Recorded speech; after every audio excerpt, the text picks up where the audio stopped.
YouTube, what's up? Back again for another fishing video. Today we went an absolute different direction. I've got one of my really good friends, Bradley Hallman, on with me, and we have a special guest coming on, and we're going to talk about the brand new Bassmaster Open Elite Qualification method. Now, I'm going to tell you right now, guys, this has stirred up the pot the last 2 weeks in the bass fishing world. There's a lot of opinions on this from people who fish the opens and people who don't fish the opens. We're going to dive into it, but we have Hank Weldon, the Bass Open tournament director, on to answer some questions, explain Bass's mindset when it comes to what's going on. And quite frankly, you know, my best advice is whenever you're trying to get information on something, you go to the horse's mouth himself. And we went to Hank Weldon in this situation, and Hank is going to break it down for us what Bass is thinking, and we're going to get to ask him some questions. Hallman and I have some questions already prepared, and he does not know what we're going to ask. Absolutely does not know. Also, we're going to have your questions answered, you know, and that's a big deal as well. Make sure you post those questions in the comment section, and we will try our best to get back to them, whether we respond after the show is over with or during this live event. So regardless of when your questions asked, we'll try to still get the answer to you in any way that we can. But Hallman, I have you on today. I couldn't think of a better person to have by my side in this situation.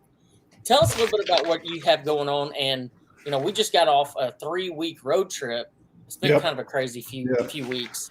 Yeah, we just finished the Open up at Oneida, and then we followed that with a week of Kurt Does Pro Bass Camp, where Kurt brings in a lot of, I think we had 24 high school kids, and we spent a week with them in a bass camp on Lake Oneida as well. So we got enough of Oneida that I was ready to get home to Oklahoma yesterday, and it was a long drive, I'll tell you what, but we made it. Yeah, we did, and it was a long drive. I made it yesterday as well. I want to say it was around that 25-hour mark.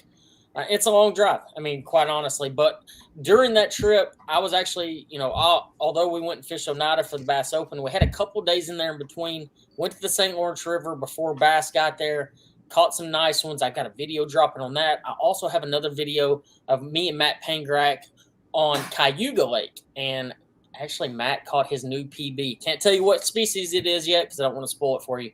But it was a great time, and it was a bass. It wasn't some random other species. So we're going to talk about that too. But guys, without further ado, let's bring on just Hank. Just a second. I noticed some of the questions before you bring Hank on. Some of the questions are already there. Like, you know, this is definitely geared towards the Bass Open changing their qualifications to the Elite Series, right?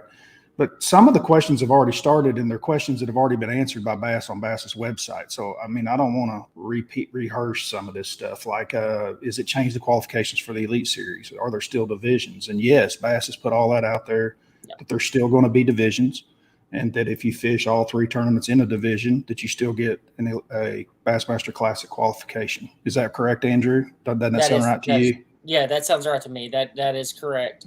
And they've answered some of those questions, but there's obviously some that have not been answered yet, and that's what we're going to talk about today. Yeah. And so let's bring Hank on, and let's introduce him to the show.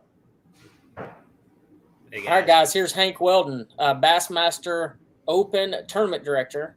Hank, welcome to the show, buddy. Guys, how are y'all doing today?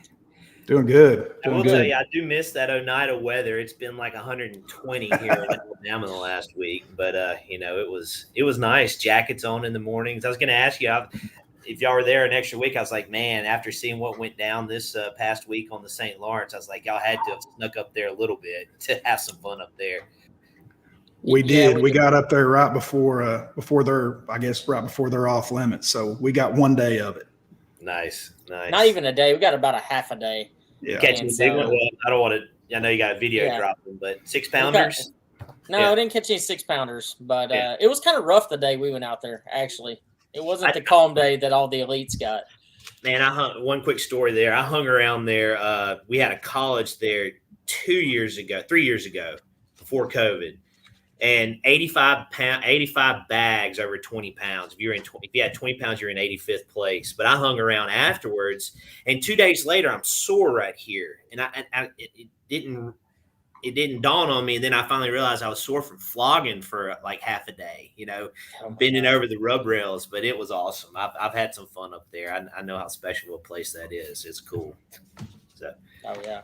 Hallman has a different opinion on it, but we'll go into that later. Hallman was having the tournament hangover after a really good first day at Oneida, and then the second day at Oneida that was not so spectacular. So I had the old bad tournament hangover the day that we went up there, and I was just in a bad mood. I was like, this place isn't that good. It's not that great. We're not catching 100 fish a day, but and Andrew and Matt were killing them. But anyway. Man, it was fun when we went. But yeah, I've never been sore right here from fishing other than from flogging. Flogging. Yeah. Yeah. Andrew froze up on us. Yeah. I'm gonna say this will be fun. They said take the opens job. It'll be fun. They said, So I'm looking forward to it though. It'll be good. No doubt. Well, hey Hank. Obviously there was a big change to the Bassmaster Opens for 2023. The change for the elite qualification. Obviously. This year and in years past, the qualification's been each division takes an X amount of anglers, and the overall has taken an X amount of anglers. And this year, for instance, is taking 12 anglers.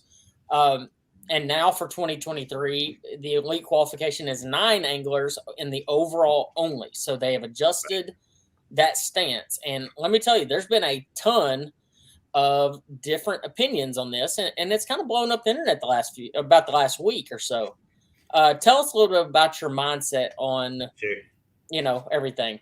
Yeah, I will say it's our social reports from the past week will probably have a random spike away from tournament coverage, so it'll be interesting to see that. But I thought about it. I was like, how do I explain this from a corporate stance? And I think it's worth going back a little bit, Andrew. You and I go way back to the college series, and for the folks who don't know, that's where I kind of came from, college and running the junior stuff, and then.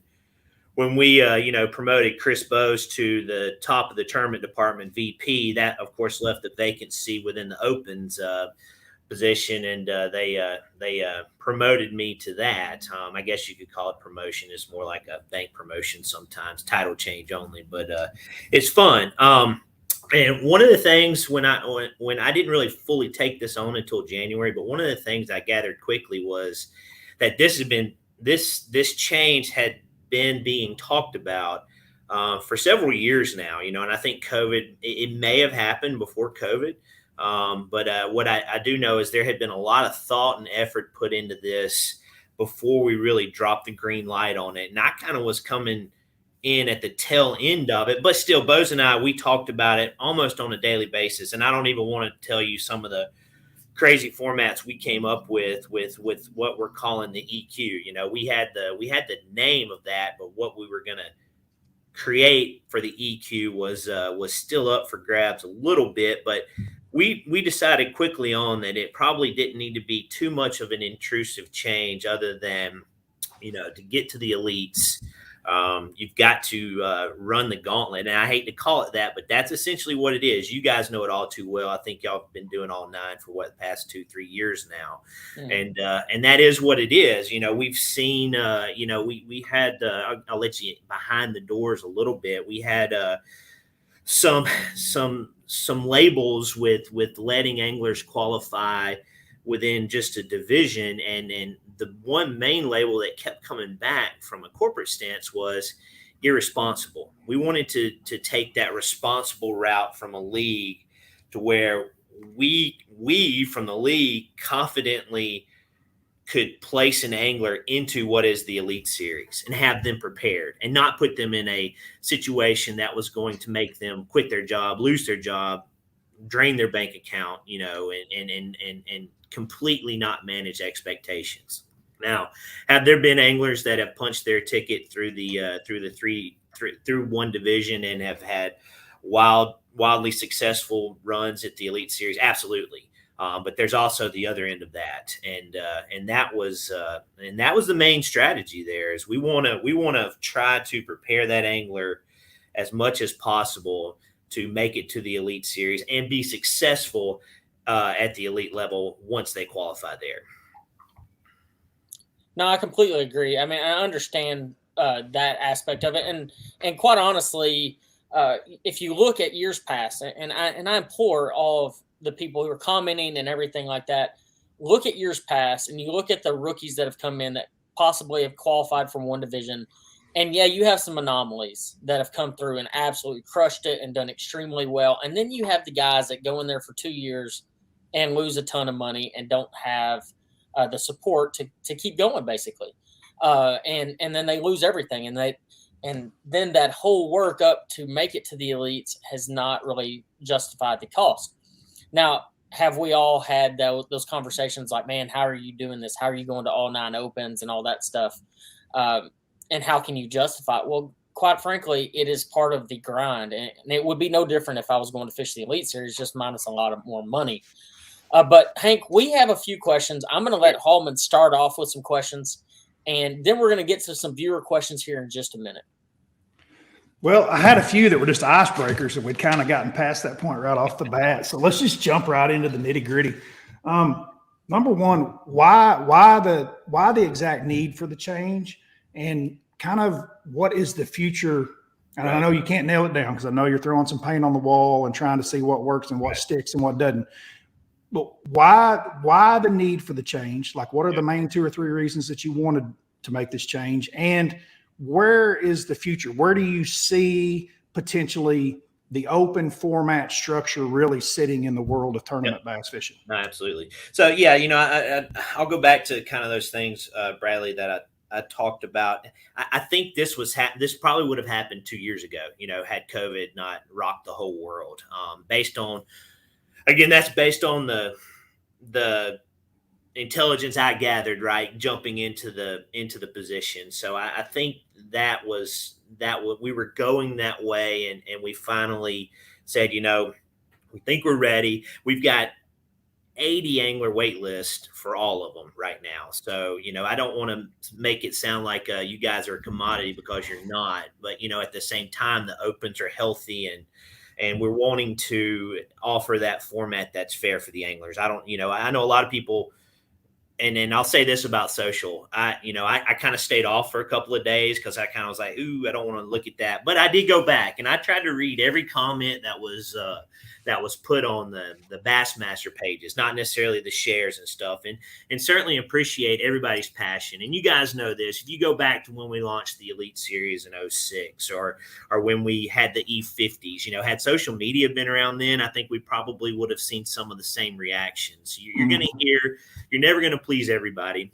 I know that from the college series and from the high school series. There's a lot of passionate mamas and daddies out there.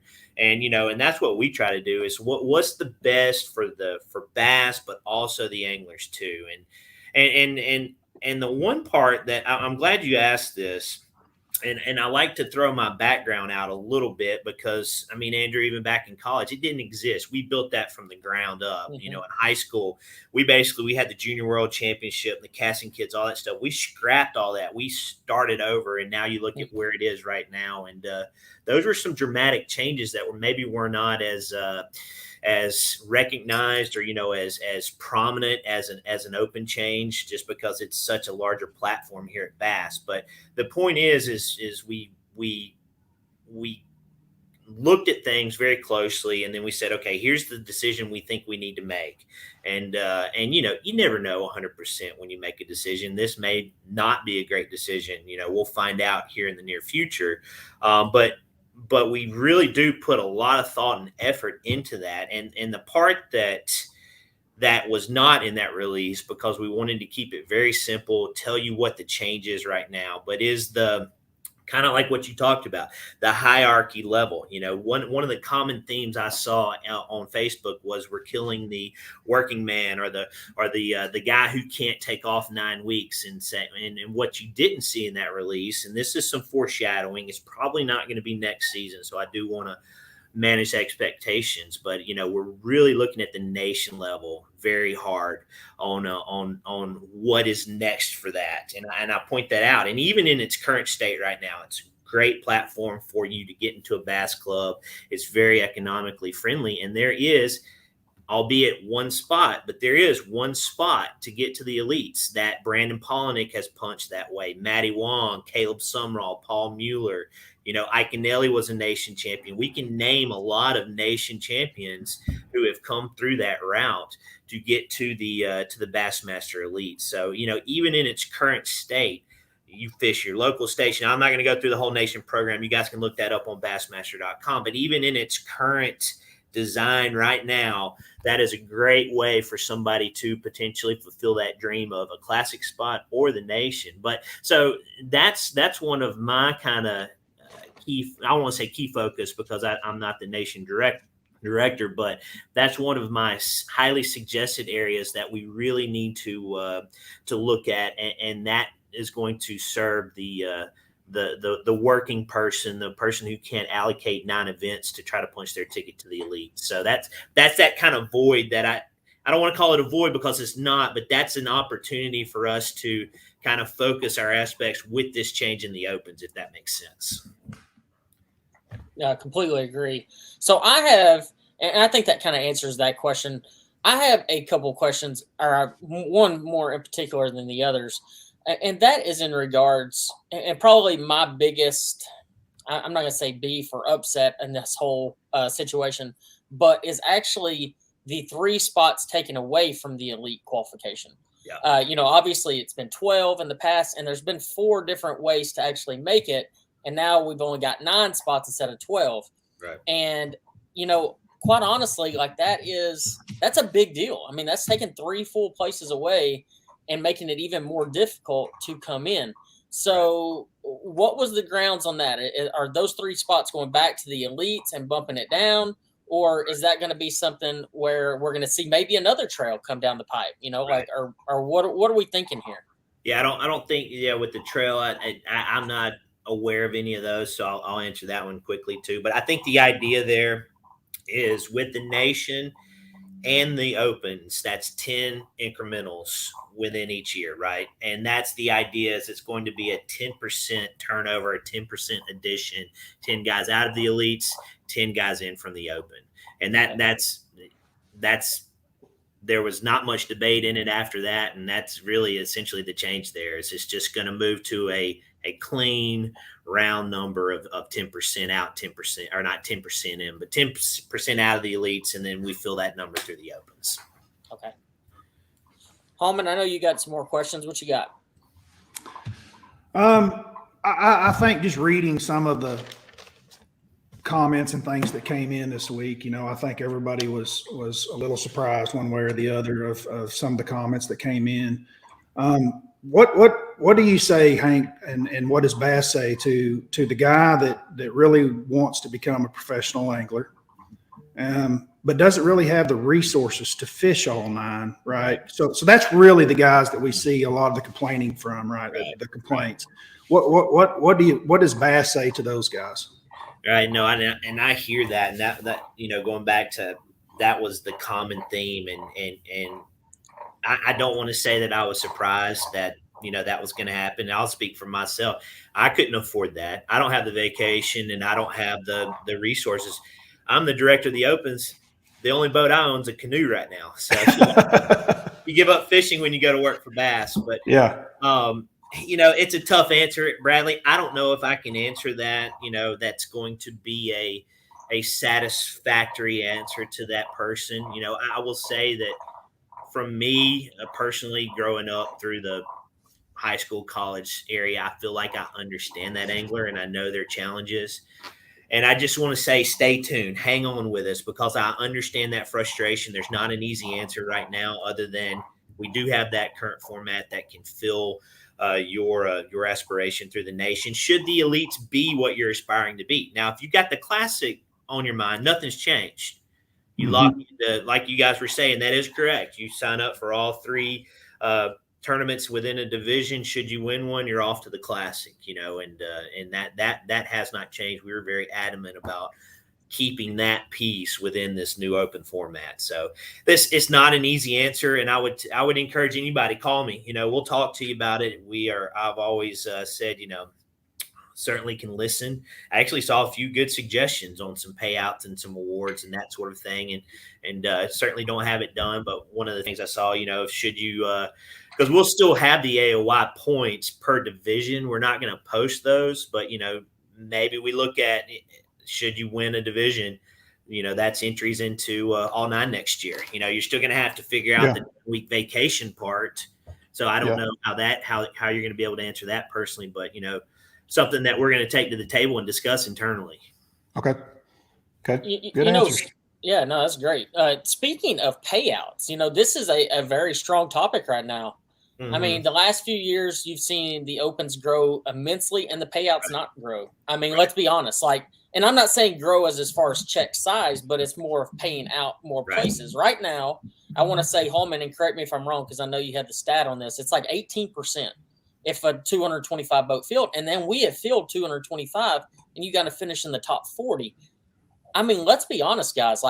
That is an extreme measure just to try to get a check in an open and in a situation where you're not making a whole lot of money anyway, and it really doesn't pay out. And plus, I'll add on one other thing. Obviously, is the payout structure going to change? But one of my biggest issues over the last couple of years is the information and the practice period. Obviously, there are guys that literally go for a month at a time and practice for these lakes. And for the guys like Hallman and I, we've actually had to extend our practice and spend even more money to go and spend 5 days instead of 3 days.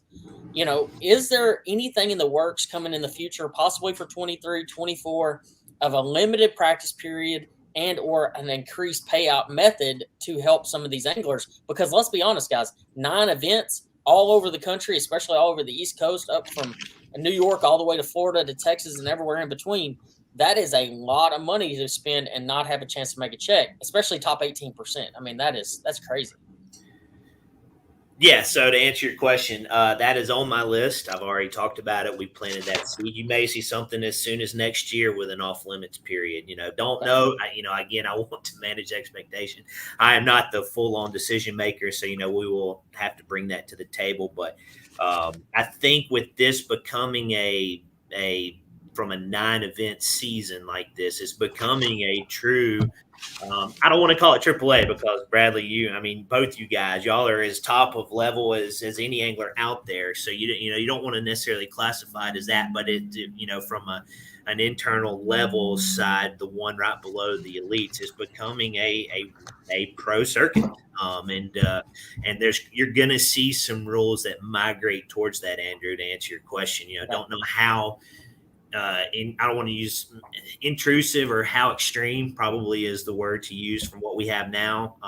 There's probably going to be some abbreviations or prorations to that to accommodate the opens to a certain level, but absolutely. And with payout, if you look at the timing of the announcement, we wanted to get it out before ICAST. The sales team has specific things on their agenda that would directly affect that. And let's just hope for a good week at ICAST, and then we'll be rolling out some more announcements very soon.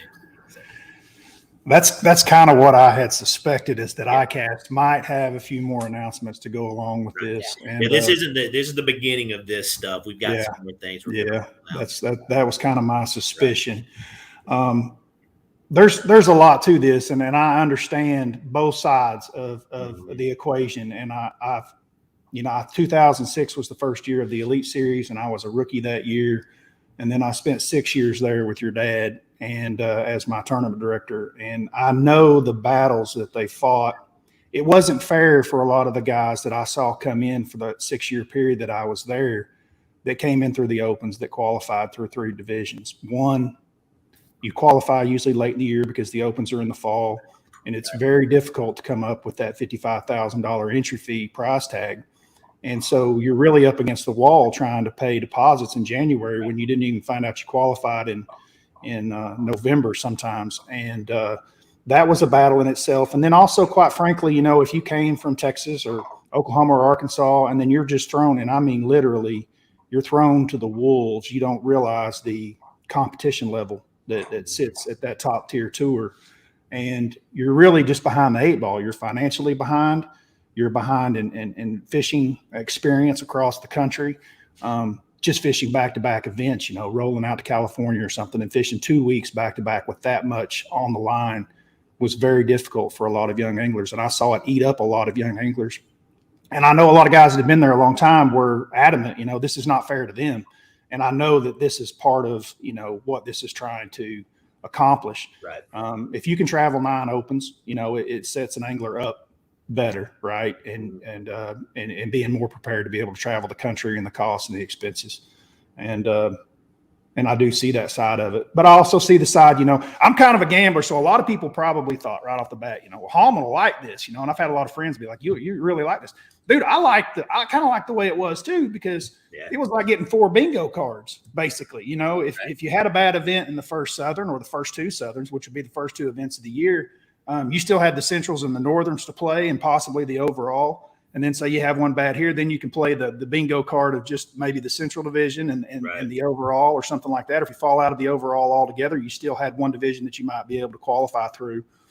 But I definitely get that the overall gist of bringing a more level, across the board angler to the Elite Series is through 9 events. And I know that also talking to some of the guys in sponsorship that a lot of guys are getting to the Elite Series, and let's make this public, because this needs to be like, people have this imagination that if you qualify for the Elite Series, all of a sudden you have no problem paying entry fees and getting sponsorships and boats and all that.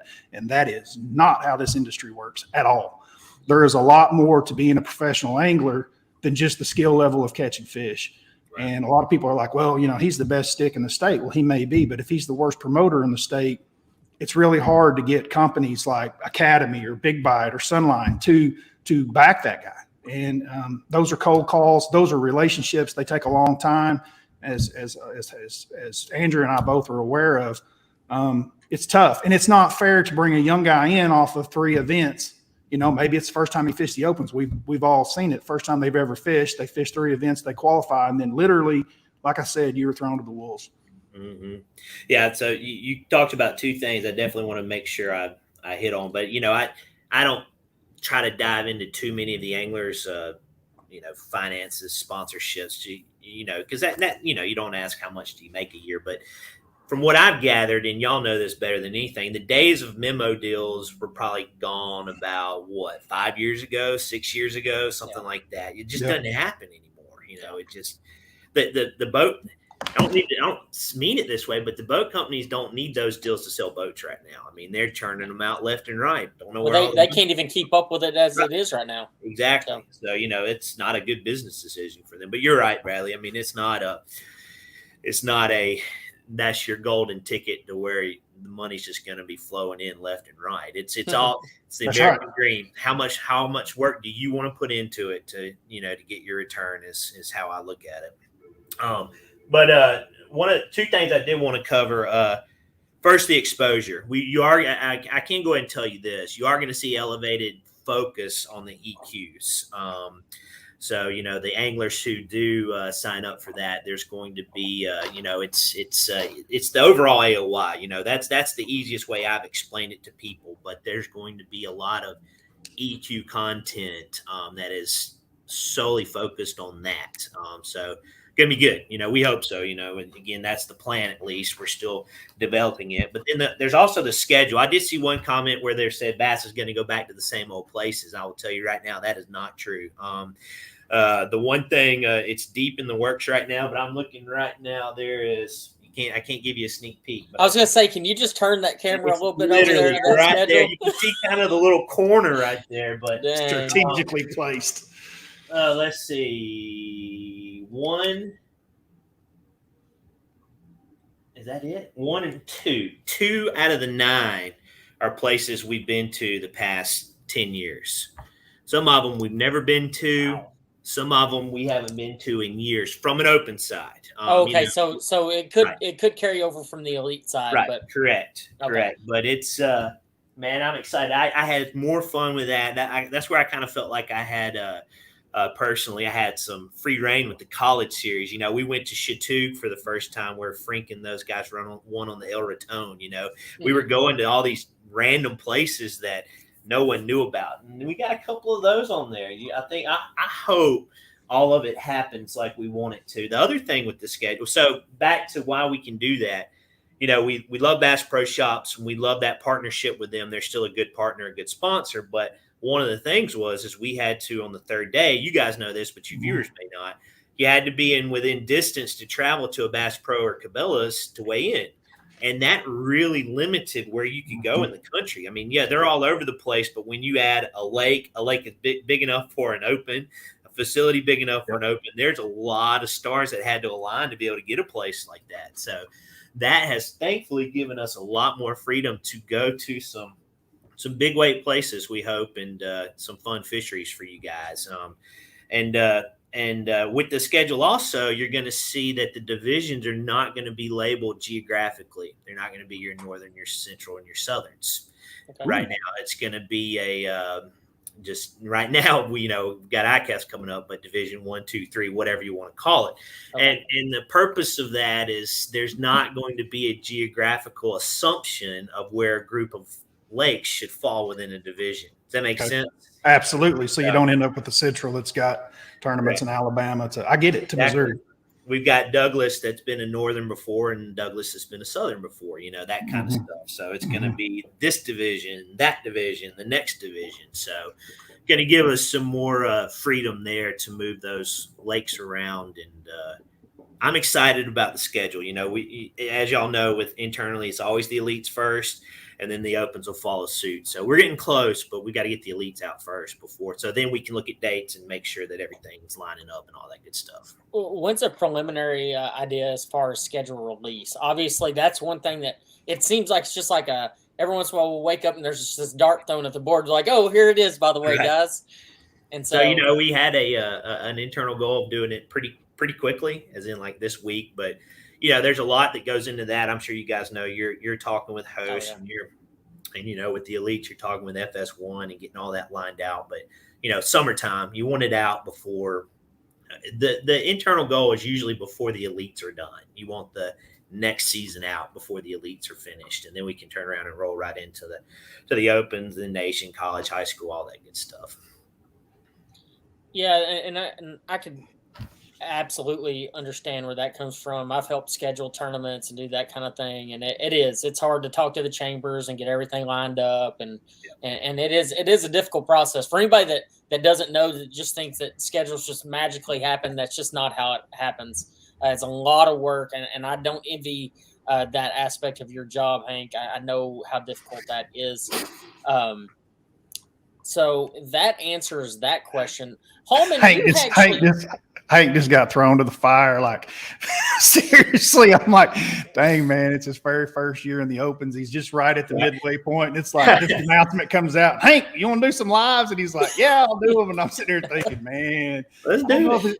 I don't know. I can't can I see the comments? I don't know. I can't see them. So, but that's all right. No, the comment, and what we'll do is we'll bring some comments up so you can see them here in just a minute. Yeah. I will say this: Hallman and I have been talking about this one thing, and he has a qualification thought process that he would love to share with you. Sure.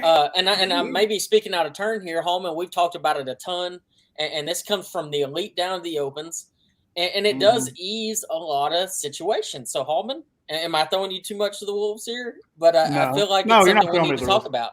No, I'm going to label my notepad. I'm going to take notes. All right. I'm going to say Bradley's Q idea. Yeah. It's the 10 or 15% there at the Elite Series that will hate the idea, maybe 25%. I don't know. I understand that, the small coverage or the limited amount of small fields helps the overall coverage of that field, right? Mm-hmm. That's the main driver of the Elite Series being small, any tour of elite anglers being small. But the problem is that you well know, because you've worked on the high school and college and all that stuff, is that for the last 20, 15 years, we've really pushed that, and we've grown this sport to the effect of what we're looking at now, where the opens are 225 boat fields and you have 80 guys on waiting lists. Mm-hmm.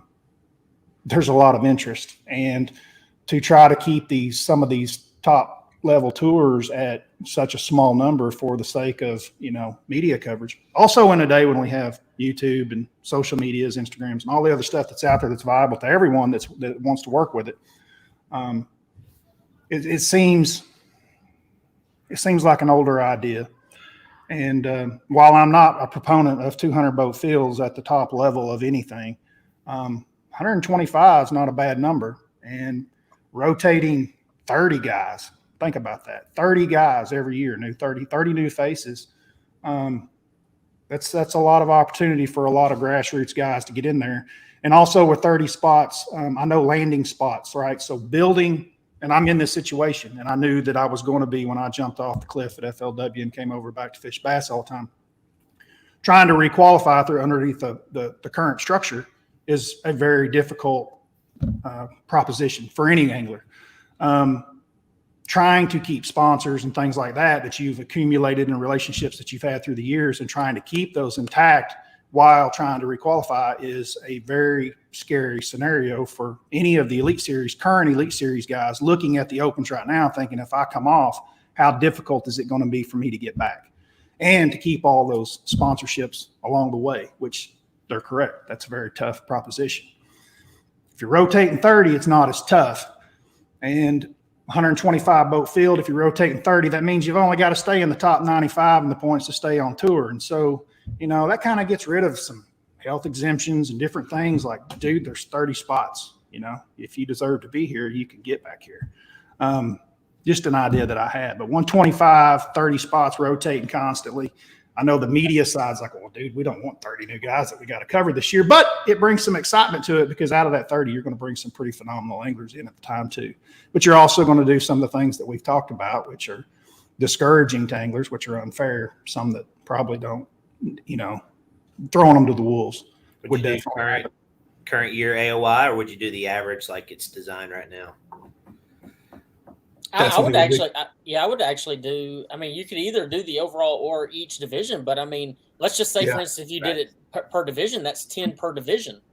I mean, it takes, fishing the opens from almost having to win Angler of the Year, right, to actually seeing a end goal that is attainable. I mean, and let's just say, for instance, one of those 25 guys or 30 guys gets kicked off of the elites after the 2-year time frame. It actually gives them hope to actually make it back. I'm telling you right now, there's some guys in that bottom 10%. You could get rid of the 2-year time frame with 30 guys. I mean, you're keeping 95. Yeah, you're keeping 95. Finish in the top 95 out of 125, or go back through what you're talking about. And anyway, it was just an idea that I had. Yeah. I felt like the field size, the argument that the field size has to be small with what we have done in this industry for the last 15 years to grow it, is you're protecting the elite. Look, I told all these MLF guys that too. When they went over, I told them, look, you're insulating yourself. You don't have a clue how good some of those anglers are on the FLW Tour. The younger guys, the guys that you don't pay attention to, that you don't know their names, they will light you up. I've been competing against them. I know what they'll do to you. They will light you up. And, it's an insulation deal, where we're only going to let 5 in. We're only going to let 3 in. And it's to further the career of that's not what athletic sports or competition's about. It's about bringing in new blood and, letting everybody compete and let the cream rise to the top. You and I both know Jason Christie and Hackney are going to have no problem competing, but you're also going to bring in a lot of young guys, new names that people that sit around in boardrooms and tables and go around and pick names and go, well, we'd like to have this guy or we'd like to have that guy. They're not aware of some of these guys that I'm talking about. I know because I fish against them. I fished against them in the FLW Tour. I fished against them in the Opens. I know who some of these guys are that other people don't even know their names, and they can catch a fish at a very high level. And I feel like that it's just an insulation deal sometimes that, we're insulating and protecting some of these older guys or names that we've built, right? I mean, it's an investment on ESPN or not ESPN, but Bass's part. Sorry about that. That's left over from my being 47 years. Part of me being 47 years old. Yeah. It's an investment on Bass's part to build these anglers, right? To get their names, name, image, and likeness, let's say, in this day and age out there. And so then you have that value built in them, and you kind of don't want to lose that. But and I get that side of it. But I do feel like that we've built this industry to a point where there's more out there that want to be involved in it, and we can't continue to insulate the very top. Right. It makes sense. Your model does. That's the thing. We had about 4 or 5 different models that made sense. And, that was the question, is what makes sense? What will the general public be able to understand? What will the anglers be able to understand? And yours makes sense. That would be a model that would more than likely work. I got it written down. I'll tell you that. And I'll tell you this, I mean, to Hallman's point, and I think this is a really good point to make, bass fishing as a tournament standpoint the evolution of it. You and I have been part of it massively, Hank. I mean, from the high school to college and everything else in between. We're promoting these young guys, these young kids to go to college and to take that next career step. And then you send them to the opens like, hey, basically you got to win Angler of the Year. And that's how you're going to make it to the elites. Not saying that that's not possible, but coming from seasoned guys like Hallman and myself, the likeliness of you going out there and winning Angler of the Year or even finishing the top 3 in points in one division is astronomically low. I mean, the odds there, especially when you add on the effect of 225 boats per event, and you got to even finish in the top 18%, and you're fishing against Bass Pro Tour guys, Pro Circuit, elite guys, the gauntlet of fishermen, the locals, and all the information in the 3-week practice period guys. I mean, you add that on, the opens, in my opinion, are some of the hardest competition there is. So winning Angler of the Year, finishing in that top 3 is extremely difficult. So to Hallman's point, adding that level of, way to qualify gives hope to those college guys, gives hope to those high school anglers and the open guys that have been there for a really long time. I mean, you look at guys. Man, I think he was about to make a really good point too. No, he's right. And again, I'll go back to a little bit of the foreshadowing, and we're looking at everything, Hallman. But I think I'm not talking ultra dramatic. Just a few little format tweaks here and there that are going to potentially open that up. Not exactly what you're talking about. So that is a lot of spots, and it is a lot of spots. But it gives your grassroots guys a lot of opportunity to get there. Absolutely. And I do think it brings in a lot of guys that probably aren't prepared. But with that, you're going to bring some that are. And like I say, I know it's the upper echelon that really fights that idea. But I do feel like that's an older mentality. Man, we have lost him completely. That's not good. Alive. We're still. I have no idea. They may have lost us all. Just you and I talking to each other now. Yeah, dude. I know. I really appreciate you coming on. I know a lot of this stuff was like ideas. Like some of these conversations are conversations that you think you would have in private, but I knew there was nothing to hide there, and I understand both sides of it. I know it's a tough job that you guys got, and trying to make everybody happy. Yeah, and I don't want this to sound insensitive. It may a little bit, but I didn't lose much sleep over this decision because, again, you have to – when you get into a position like mine, I mean, I know you understand that, and Upshaw, I don't want to speak for him, but I'm sure he does too. You got to make the decision that you think is best for everyone involved. And I have lost sleep over decisions that are not this, but this one was I feel like at the time, you talked about timing. This was something that was essentially needed for the big picture of everything, and you can't shed too much light on it. But I think it's going to work. And again, I hear all those anglers though. I do, because I'm one of them. I could not, if I was in the working field, I could not do that. There's no way. It couldn't happen. I've got a 6-year-old son that loves baseball and a 4-year-old little girl that is deep in dance, and I couldn't forfeit the time or the dollars to do it. So I hear them because I am one of those people. But if we're really wanting to prepare an angler and manage their expectation of what is next, this was a step that needed to happen. No, and I totally agree with it. I do, and I agree that 9 events gets that done. It's a tough task, and it's a tough task on the Elite Series as well. And if they can carry it throughout the Opens, well, one of the guys brought it up to me. One of the bigger sponsor brand carrying guys that carries a lot of guys and a lot of stuff. He mentioned to me, he said it's kind of like baseball. He said, AAA baseball, if it was only three weeks or whatever, compared to if we could have 6 months, that's basically, we're trying to bring up the best baseball players that we can at AAA level. And, to judge somebody off a short window is difficult to do, as opposed to being able to judge them over the whole picture. And I get that. I do. We looked like you had a good point you were about to make, Andrew. And then Bradley and I, we threw out some juice there you missed, but No, it's fine. I can rewatch it. My internet is, living in East Texas. The one thing you can't control is how great your internet's going to be, and that has definitely been the case today for me. But no, overall, the deal is I just want to see a future for the young guys and give them hope. And there's not a lot of hope right now. And let's be honest, even with the 9 events, I mean, you're looking at. I got text messages. I was literally on the water fishing, and Hallman and I were doing the kids camp deal, the pro bass camp for Kurt Dove. And I got 3 messages before I even saw the announcement of guys saying, well, there goes my chance to ever make it, and I'm like, what are y'all even talking about? I have no idea what you're talking about. And then I went to Bass's website and saw the announcement. So, I mean, it really has killed a lot of hope because it has taken the divisions away for the grassroots anglers. But overall, for me, it works well because I was already fishing all 9 anyway. But one question I have, and we're about to get to viewer questions, and I know you got stuff you got to do today, Hank.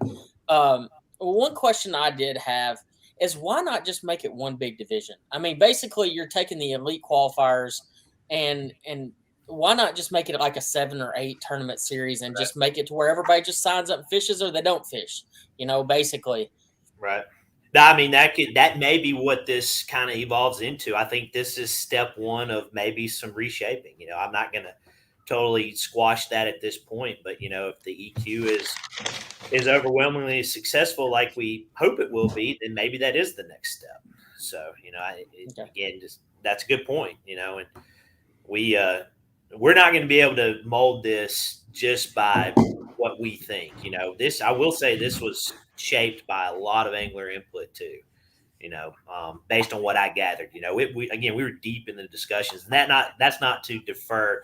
I hope the viewers don't take that as a defer of I didn't make this decision, because I was very well involved within this decision at the end, but it was already well underway. The due diligence had essentially been done, and it was more of a let's pull the trigger.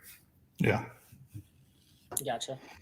Well, Hallman, do you have any other questions before I roll into a few? No, he's been generous to give us as much time as he has. Get to those public questions you want to ask. And these are going to be the tough ones. This is Andrew and I've done a pretty good job of drilling you, dude. Yeah, we've done a good job drilling you. I enjoy it. I like the debate. Andrew should know this from our history, so it's fun. It's I want to say this one thing real quick.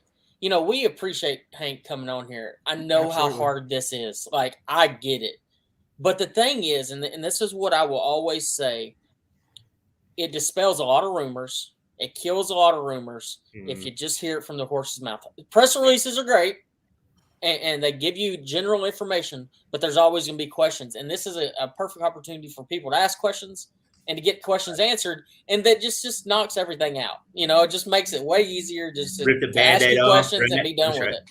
I had a boss. This might be a name you hadn't heard in a long, long time. Andrew, you maybe had never heard of this name. Don Corcoran, Old Nation director. Oh yeah, I know. I knew. He always would say, he was famous about saying, "Don't ask a question you don't want to hear the answer to." So that's I'm ready. But before we dive into that, I hope everybody knows. And again, back with my past, father Trip Weldon, I've been involved with Bassmaster and the Bass Shield since 1990 when he took the job. So where I'm going with that is I am very passionate about bass. It put me through college. It gave me a job. And not to say it didn't give me a job. I earned that. I left the company. I went and I sold wine in Atlanta for 3 years for a year and a half, not 3 years. It felt like 3 years. And then they called me back and said, you want to come back? So, I don't want people to take it as that's why I'm here is because of Trip Weldon, even though he is the reason I'm here and why I love running tournaments, that I want to understand the difference. But the point is I love the brand. This is the only brand for me in tournament fishing, and I'm not going to allow anything to happen that's going to hurt the brand. In other words, and I understand that it's the 550,000 members around the world that build the brand. So, that's I want the viewers to understand that, and they are the ones who make the brand. And was this an easy decision? No, but it is the decision. And if we're wrong, we'll reformat it later with Hallman's Q idea. I've got it tabbed right here, and and we'll roll with it. But, with all that said, let's let them rip. I'm going to answer them as best as I can. And, it might not be the answer they want to hear, but we'll answer it. It is what it is at this point. Oh, one question is actually from Todd Castledine. And it was in reference to the anglers. What anglers did they actually go to? Did they go to all elite anglers, or did they go to some open? Because I mean, and I'm just speaking, I'm just one person. I didn't get a phone call. Hallman didn't get a phone call. Right. Who did they come to talk to? Because I can tell you right now, had they come to me, had they come to Hallman, had they come to a handful of guys that I know, a few things would have been kind of like ironed out a little differently. Right. You know what I'm saying? So I didn't tell you he was one of the anglers. He came to Birmingham like 4 times. And I believe that. I believe that. No, I don't know the exact number. We've got the internal folks, and again, this was a while ago too. Yeah. So Opens anglers who may not even be Opens anglers now. I don't know if they want, and I'm not going to give names too, but we've got some internal folks who are former retired anglers. You can guess who those are, who are involved media wise, that had a lot of input too. So we tried to get a wide spectrum of anglers to talk to. But yes, absolutely, some open anglers and elite anglers were consulted, whether it was reached out or voluntarily offered. You know what I mean? So. Mm-hmm. Let's see. One viewer, and we're going to go ahead and jump into some viewer questions minus Todd's, was it ever a thought for open anglers to take their best 8 of 9 tournaments instead of just taking the full gauntlet? Because don't get me wrong, I actually really like this particular thought, because what it really does is it kind of gives you a mulligan. It gives you one tournament that's like, man, heck, I want to forget that tournament, and kind of gives you that opportunity. So what is your thought on that? So we talked about that, certain things like that, allowing anglers to drop whatever they need. But, okay, so you're going to lose a classic qualification at a certain point there, should you win. And you also got the co-angler element too. So if we have, let's throw out an example, you've got 35 guys that pull out of the last Oneida Open because they don't need it. That's probably not a good example because it's the middle tournament, but let's just use that because it's the most relevant. Then we're leaving some co-anglers on the bank too without boats, and that's not an easy call too to do that. So just a couple of reasons, but yeah, it's not a bad idea, but there are more logistics involved with doing something like that than the casual person might not think about. For sure. Let's see. I'm going to go through a few more of these questions. I had one here, but it kind of confused me. How many anglers are not on the elites, but have the ability to come back due to their success in the past? So are we going to see more anglers that get the exemptions coming into the 2023 season? And maybe you can't answer that, but is that still something that is going to be allowed, or how is that going to work for the future? So back to the Elite Series or priority? Yeah. Say for instance, an angler left to go to MLF. We've seen exemptions in the past. Exemptions are we going to see the Opens or back into the Elite? Back into the Elites? Are we going to still see that even though we have everything going on? I'm not aware of any changes along that other than just the Legends invites, which we've clearly spelled out, I think, about a year ago, and there's 2 in there now that are occupying those Legend spots. So to my knowledge, that's not going to change. Okay. Let's see here. Are co-anglers still going to be a part of absolutely. The Opens? There's no plan to change that.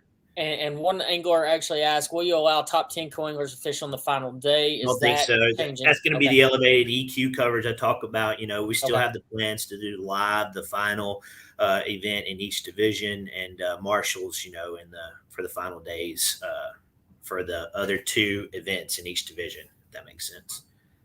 Yeah, no doubt.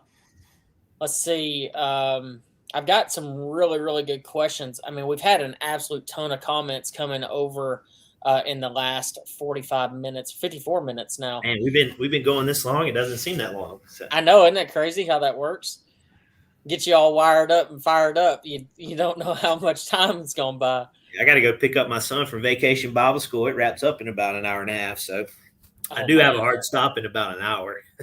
No, you're fine, and we will definitely not keep you that long. It's all good. It's You just know, fun. more so than anything, Hank, I just want to say one thing.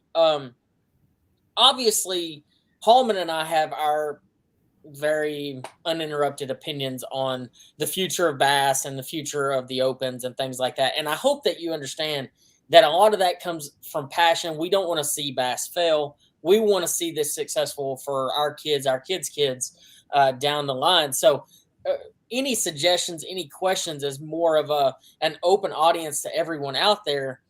It's just so we can get some answers, some questions answered, to see this succeed in the in the future. Oh, So absolutely. obviously, That's what just happened wanted to in say that. closed doors. I mean, again, we unite in front on the outside, but there's a lot of candid discussion, on this that are, as passionate about it like you guys are. No doubt. Hallman, you have any input on that? No, I mean, I'm all for change and doing some things differently and trying new things out. And that's exactly what sounds like the direction that we're headed. I personally hope that at the end of the year, I'm not worried about it. There you go. I hope I'm sitting on the Elite Series, but hey, if I'm not, I'm back to pay to play. So, 9 would be a great deal for me. I know me personally, I like it because it lays out better for, someone who's got some experience traveling the country when we go to all 9. I will tell you, you may not like this. I can give you a little foreshadowing on this. Well, I already know that 8 of the 9 are in Oklahoma too, and no one's said that yet. There may be that's one in also the Oklahoma. other thing, guys. I will tell you that. But call me a liar if it happens. But right now, the plan is to not start in Florida. So there you go. That's cool. Wow, that's cool. crazy. That's cool. I mean, I'm down with that, obviously. And one thing, we've had some people talking about Poche fishing all 9 opens, and you've seen some of the guys from the Bass Pro Tour, and I mean, let's be honest, this is not a Bass publicized or Bassmaster official podcast. This is more, and this is not really a podcast anyway. This is more of an interview. But this is something that we're going to start seeing more and more, I think, and on both sides, truly. You're going to see some bass guys go fish the pro circuit to try to qualify, and some guys come from the Bass Pro Tour to try to qualify. Do you believe, and this is a personal opinion, do you believe you're going to see more or less anglers from the Bassmaster Elite Series actually try to fish all 9? Because you've seen it in the past where they'll go fish one division, and because it's 3 tournaments and they can still try to keep that qualification in case they do bad in the elites. Do you believe that you're going to actually see more or less of the Bass Pro Tour / elite guys fishing the opens all 9, especially because of that particular reason? So, we had 83 initially sign up this year for all 9. Mm-hmm. And I think it's down to 79 or 8 after Oneida. And the goal will be, and we have really no way of knowing this other than just a gut feeling of what's going to happen. But we think we're going to be around that 100 mark. That's kind of the internal wish list. 100 anglers, that's clean. I think you'll be higher than that. I think you'll be around the 125 mark probably. It's just, and you guys are the ultimate. This is a question back to you. It's just what's fuel going to do? And I did the math. At Oneida, I was just curious, and it's probably on the low end. I estimated on average you had 50 gallons in each rig, right, of fuel. That was just kind of my guess, because most of them, what's in your Phoenix, Hallman, 55, something like that, 53, 55. Yeah. And Upshaw, your Bass Cat, 55, something like that. Yeah. So somewhere in there. I went with an even 50. That was $53,000 in fuel that went out each day. Just from a retail value of Oneida. So that's the question. What's the economy going to do? Some people are going to have to make some tough decisions internally with, is this worth it? So that's the big variable. We don't know. Does that get us to 100? Does that get us to 125, 150? It could be 225, who knows? It may be like you. We may have 225 people sign up for all 9, and then we're full, and we're a 1 division season. Not going to happen, but it technically could happen, so.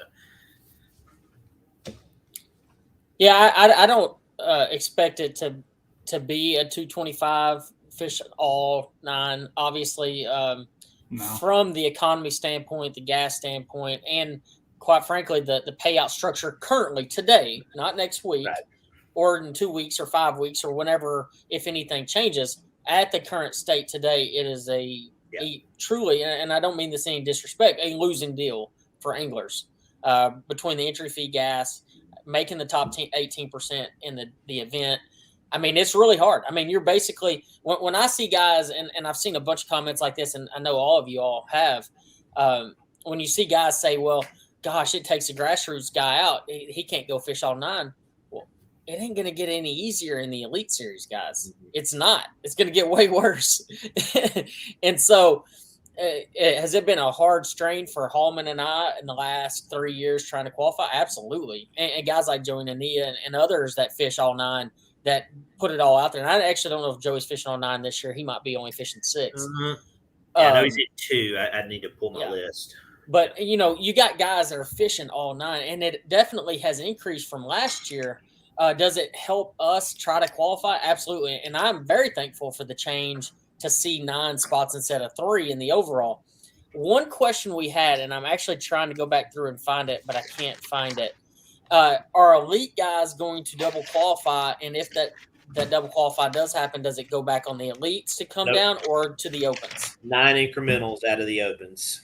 9 incrementals out of the opens. Okay. Yep. And the same thing this year too? Is it the same way? Yes. Because we got Kenta up there at the top. I got to check that. But we start at the overalls first, and then you go down the divisions. Okay. Yeah. Right, but you look at it. So right now, I guess I was going to say your odds are actually higher, but they're not for like you guys. Technically they are. So let's say it's 100. You got a 9 in 100 chance to make it, right? Mm-hmm. Mm-hmm. And right now you've got a 3 in 83 or 3 in 78 or a 3 in 225. That's correct. Yeah. Your percentage is higher with the 9 based off 100. Yeah. Right. So is there any talk currently for the field size to go down? I mean, we're talking 225 boats. Is it going to go higher or thinking lower? about going higher a little bit. No way. Oh my gosh. Don't do it affects me too, man. We weighed 394 bags of fish on day 1 at Oneida. That line never ended.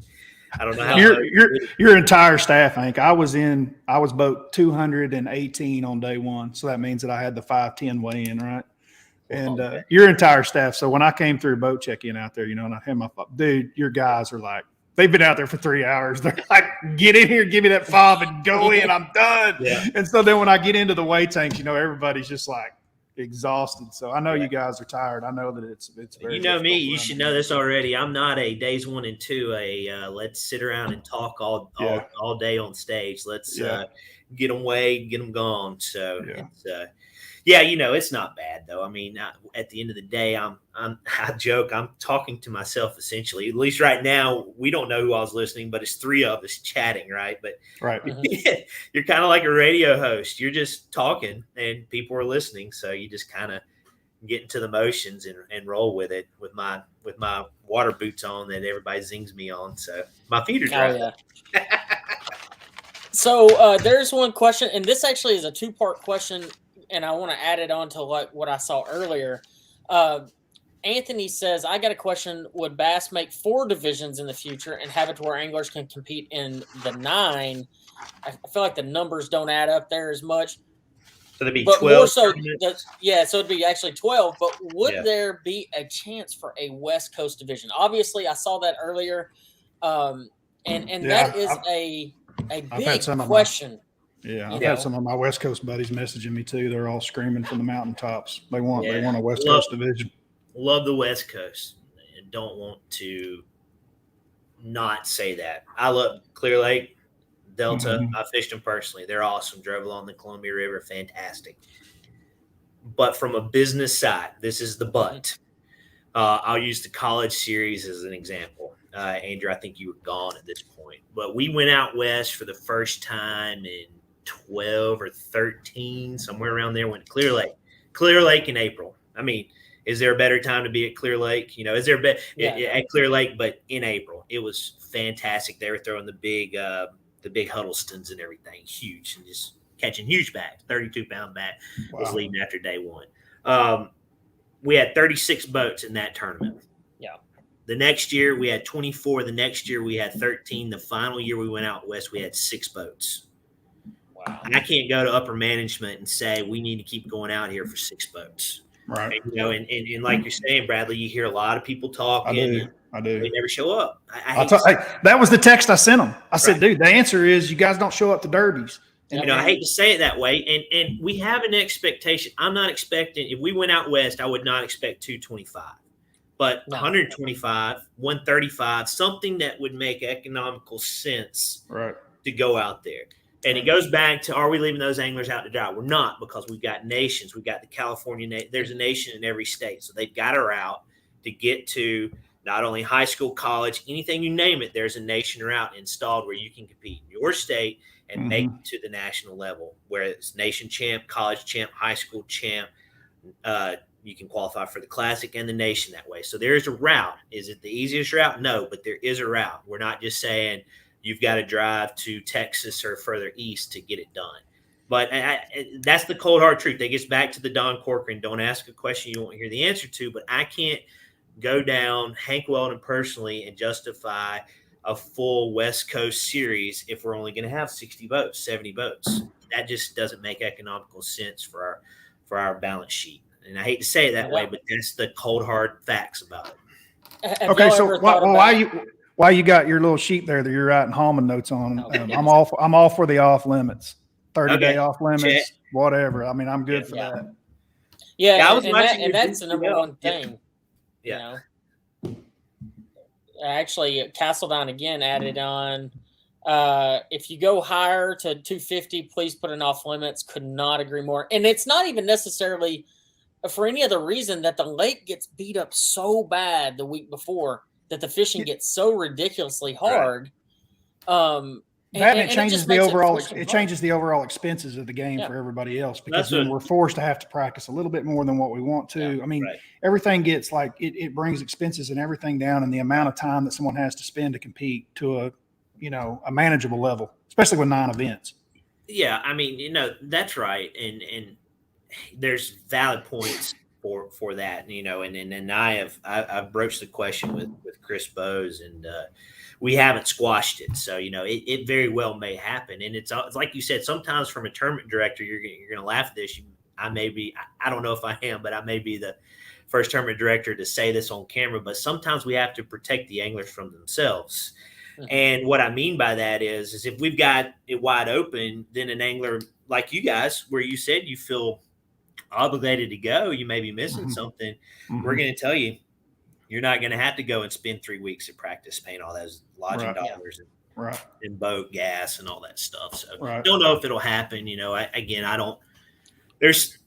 though there's small changes, there's a lot of changes right now. We don't know how intrusive we're going to get with the changes, but that is, I will tell Todd and everybody on this show, that is a very high level talking point that we are really considering for the future for the Opens. Awesome. Well, that's really good. I mean, and truth be told, it's been a long time coming. You talk about the evolution of tournament bass fishing. We're talking about rules and things that happened 10 years ago, 15 years ago, and things are different now. I mean, you're talking, everything's different. We're talking about the most ridiculous gas prices that we've seen in forever. And just making it almost near impossible. I mean, we were driving home. Hallman and I were driving home from Oneida, and just to stop and get a hotel in the northern Ohio area, you were looking. It was insane. It was the most ridiculous thing. And I mean, we were seeing $225 a night, I'm guessing. Yeah, those were the cheap ones. 300 to 500. That was the cheap ones. Cheap ones were $225. Yeah, because you're busy season now. That's what we learned about, even at Oneida. Everybody, when you go to those vacation places, it goes back to the boats we were talking about. They're selling out. That's the thing, is even with those prices, they're still filling them. Yeah. Yeah. We definitely aren't helping in that regard, because we just keep fishing and we keep doing it, and until something else changes, I think we're going to keep getting the same deal. Is there any talk for the 225 boats to go down? I mean, is there anybody on that side of the aisle that says, you know what, 225 is just a bit ridiculous? Can we go to 200? And when it comes to the signups, are people who fish the overalls currently going to have priority, or how is that going to work? So right now we're looking at, I think it's the top 25, and overall we get priority invites in.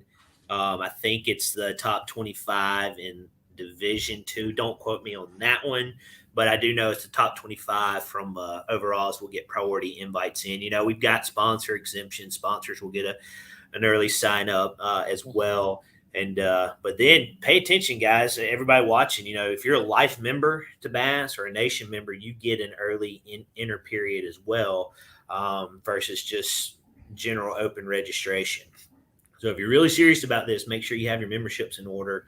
If you're not currently in the opens and inside the top 25, for sure.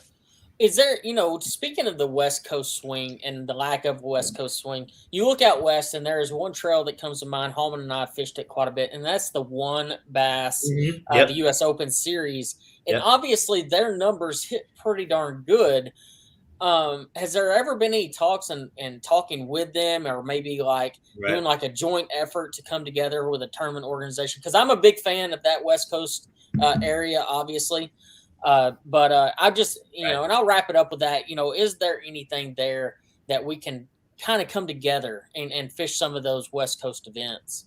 So we've worked with those guys a good bit. We've used their release boats. It's a whole lot cheaper to rent one than lug it out there from Birmingham, Alabama. But, I don't want to shed too much light into that. But, yeah, we have looked into that. The thing is, okay, so we do that. Do we pull from the 9 we're offering through the opens, or do we add to the incremental? And, there's that give and take of where that comes from. But not out of the question. But right now, no, there's not any discussions for the next season. Okay. Hallman, do you have anything else you want to ask?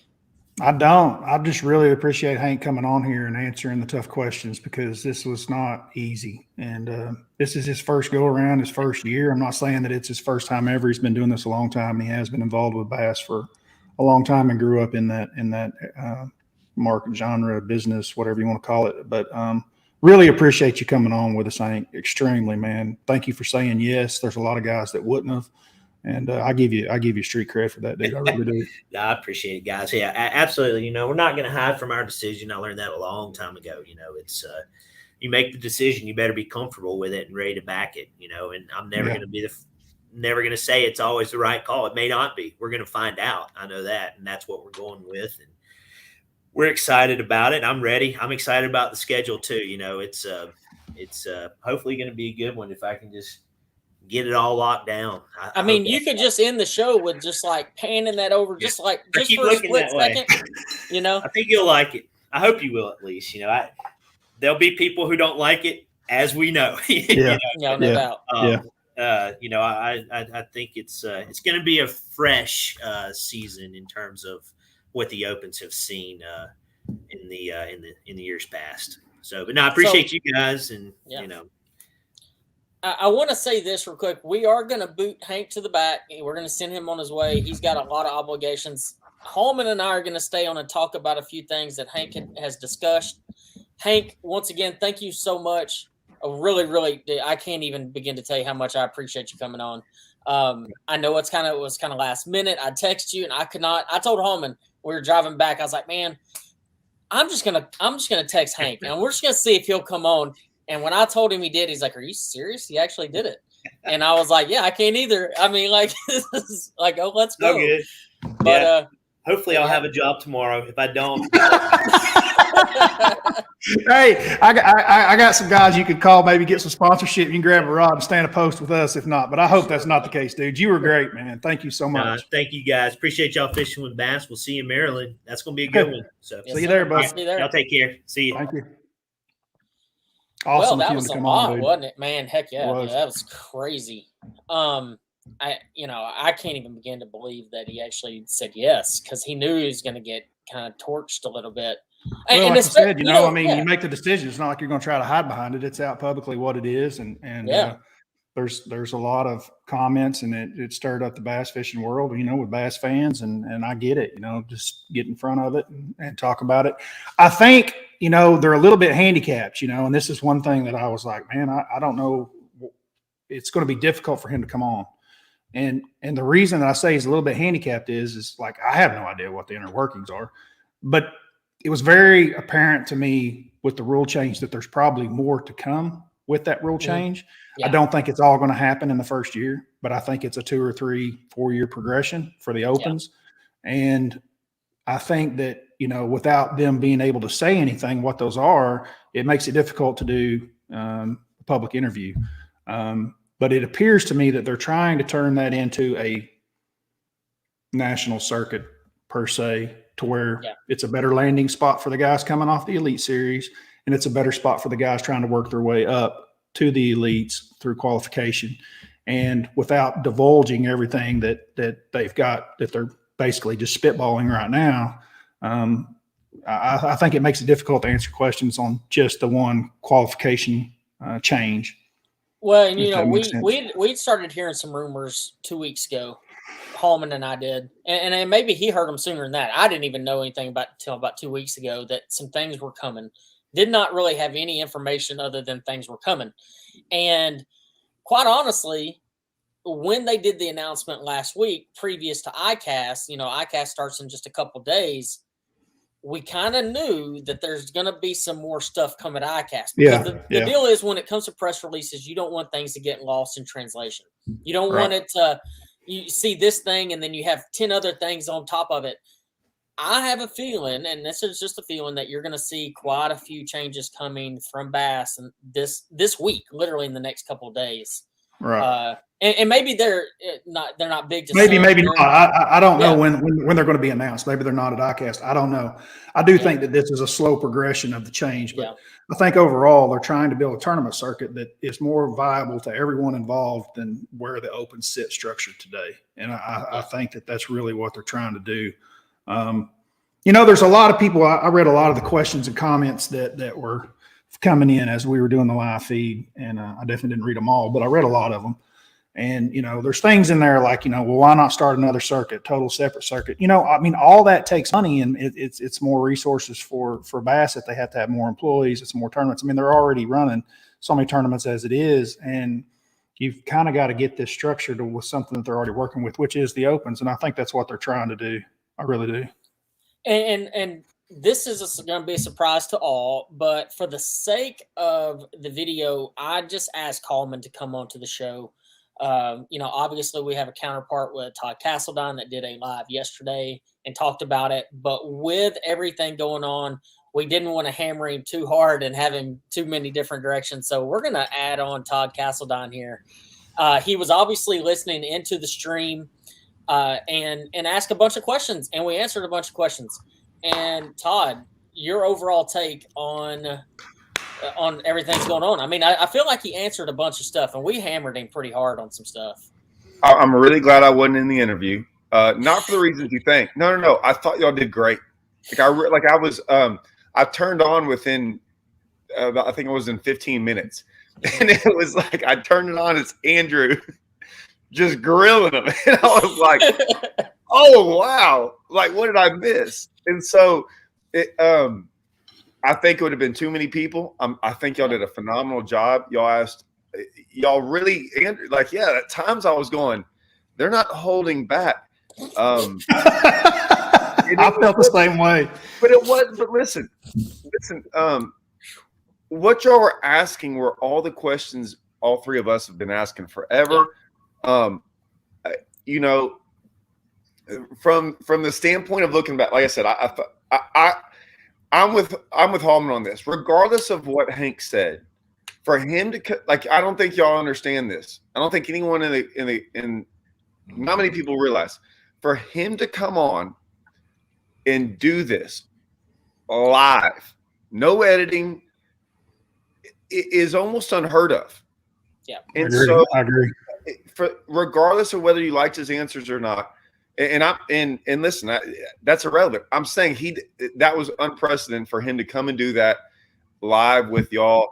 I thought that was, I really give him a lot. I don't know of too many guys that would have done that. Oh, none. I just don't think any of them would have, or even would have. We'll give an example. What would Boyd Duckett have come on? And it's no shot of Boyd, but would Boyd have come on and answered questions? None of them would have. None of them. I mean, when I text Hallman, I was like, I can't believe it, but he said yes, and Hallman's like, are you kidding me? I could listen, not believe it. and I wasn't that surprised. I wasn't that surprised that he would come listen. on. So how many times have we done this stuff? And we all know, like I tell Hallman all the time when we all do this, and Andrew, hey, y'all always ask me, hey, what's the topic about? And I'm like, I will just go with it. Yeah. Y'all just went with. There's no like, y'all didn't hand him, hey, these are the questions we're gonna. He had no idea what he was getting into. So I thought y'all that was good. What I'll say is I read. I know how this goes, right? It happened yesterday. And I went a different route on purpose. I told Hallman why I went a different route. I didn't want all three. I didn't want all of us. Like, we all do this. I wanted a little bit different perspective from someone who doesn't fish all 9 of them, what they really thought. And that's why I went yesterday with a different route. I didn't get to read all the questions. I got to read every comment through. I know y'all didn't get a chance to. It's too hard, right? Andrew, right? You cannot do it. And that's a good thing. That means there's that many comments. There's some questions that y'all didn't ask that I'm glad y'all didn't ask. That was no one's it's irrelevant. There was some stuff about money and how much bass meant. And like, man, that's not. I mean, at the end of the day, Raj has been fired up about salaries and things. I mean, it's a private company, and we expect them to make money. I will say this, though. You look at the evolution of FLW, Major League Fishing, bass, and we've kind of been a part of all of them. FLW, in their heyday, had too many employees making too much money, and let's face it. That is part of the reason they had to sell out, and because they were getting ready to go bankrupt. They had too many employees. Their departments were enormous. Bass has made a bunch of cuts over the last handful of years to kind of like bare bones it to a point where they can still offer tournaments, make money, do their whole deal. I don't fault them for doing making the decisions they got to make when it comes from a business standpoint. Like, they got to do what they got to do. It doesn't affect us, true, yeah, but my deal, like, I don't ever care how. I will never sit there and say you can't make this much money. I've never been that way. Like, for a small tournament organization, if they get in there, what I get frustrated with is this. And so I'm bringing it on a smaller scale of like a team tournament. If a team tournament organization is out there and a $200 entry fee, and they're making $180,000 a year off sponsorships or $200,000 a year, whatever it might be. And then they go, I always get mad because I'm then like, make all that money. I'm not asking for any of that sponsorships. Y'all went out there and worked hard, did all that stuff. And then they're going, and we're going to nickel and dime you on this like percentage payback, and we're going to take some of y'all's money too. And then it's worse than like every other organization. I think that's only the problem with the opens is when you look at it, all we know how to do we know it's a bad payout only on one reason, because we look at other things that are just like it and it's not as good. That's all we're saying. We don't like, if you ask this tournament, we don't like any payout right now in bass fishing because we'd all want more. Yeah, there's nothing wrong with that. More. Yeah, we always want more. And it is what it is. But when you look at it with other tournament organizations or the toy, it's not as good. And that's all we're saying is, man, eventually guys are going to choose and pick different ones because of that. And there was actually a question I meant to ask him, and I'm so mad that I didn't, is why that we do not have an open championship. And it makes too much sense, why not have one? Raj Bass, his questioning kind of is going, he was getting nitpicking, right? But his overall, I think, view on it is, where's it going? Yeah. Right. The transparency is if we can all do the math on how much the open guys are paying in.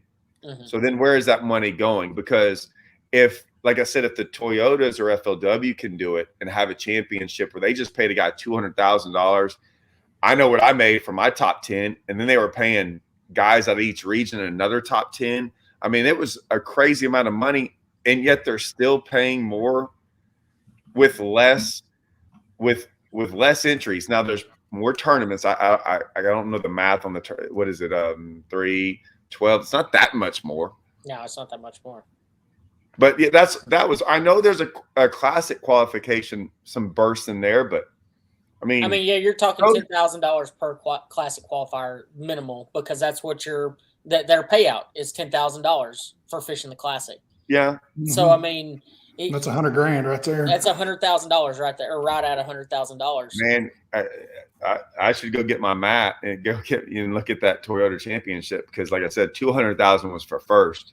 I know. Oh, and they paid back to the 40th place. I mean, it was insane. We're all perfectly aware of the casino, comparisons, and I've said that for years. I mean, as anglers, that's kind of what we are. Is the organization that you fish with is kind of like the casino that you decide to gamble in, and Jim on here, who supports us a lot, Jim made the comment, I mean, this is the world we live in of capitalism. And if they're not putting out a good product, you won't have 80 people on a waiting list. Right. But it goes back to the whole deal. I said it yesterday, like, if guys keep on showing up for it, there's no reason for change. And so that's what always kind of bothered me about this change. I will agree that they're not making this change to make more money. It doesn't benefit them any. I'm trying to figure out why the change is really there, to be honest with you. Well, a lot of it's angler driven, just like Hank said in the interview. It is. That one got to me though. That I'm not gonna lie. It's angler driven, but it's angler driven from the Elite Series side. And okay, so you knew why I asked that, because when I heard that, my ears popped up.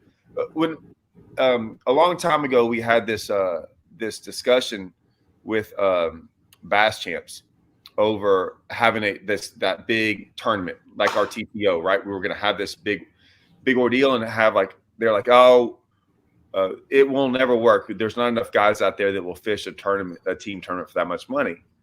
I'm like, what are you talking about? They're like, we've asked a whole bunch of anglers. And I was sitting there at the time, and y'all knew me. I fished 40-something tournaments a year. I was the poster child for a guy who fished any tournament. I never got a phone call. And so I started going down the list and started calling. Like, I had a list. Y'all were on the list. I had a list of 100 people, and every one of them said yes. And I looked at them and I said, well, here's a list of 100 guys, and you didn't ask any of them. So it's either y'all didn't want to do it, but don't lie to me about, and I'm not saying Hank did. I'm saying you didn't ask everyone. You didn't really ask the right people. And so I was sitting there going, you got two guys. Listen, this is how I know. This is how I know it's angler driven. Listen to me. I know, but I know that it's angler driven because the guys on the Elite Series are looking at the opens and they know that the cutting block is on their neck. And totally if they don't requalify, they're scared to death of that open. You can't keep sponsors. It's an AOY. It's a tough thing to requalify for. They're the ones that are worried about it. That's how I know it's angler driven. I knew it was too, and that's why I said anglers ? Like Andrew was what anglers? Because it's not the open anglers. Yeah. Because if it was the open anglers, if it was driven by the open anglers, y'all two should have been first on the list. There was probably about 10 of y'all that should be first. I don't know the numbers, but there's not very many of y'all that have started from the beginning. What was this, 3 years ago, and have fished every single open. And if you had, y'all should be number one on the list to call. And I knew y'all weren't. So that's why I was like, I wasn't going to let that anglers comment fly, because I was like, no, it's most people to sit there and saw anglers and go, oh, it's from the open guys. But it wasn't. It wasn't. And so I just wanted to make that clear to everyone, is that, like, man, if that was the only one that kind of got me, because I was like, I know it's not. I knew what it was, Hallman. I knew it. Even when I called Hallman, and we've talked about this a little bit, that this definitely benefits guys coming over from FLW, guys that are already on the elites. I mean, it helps all those guys. I don't know if it helps the. And part of it, I get the elite comment, but dude, you're talking 18 events that they would have to fish and travel for the elites. Yeah. Well, that'd be hard, man. I thought about this too. Well, no. I'm not talking about the guys that are in the elites. I'm talking about the guys that get kicked out of the elites. It helps them. But I do kind of rescind my statement on the FLW guys. I don't think there's any way that they're going to be able to do it. There's going to be a conflict in there, right?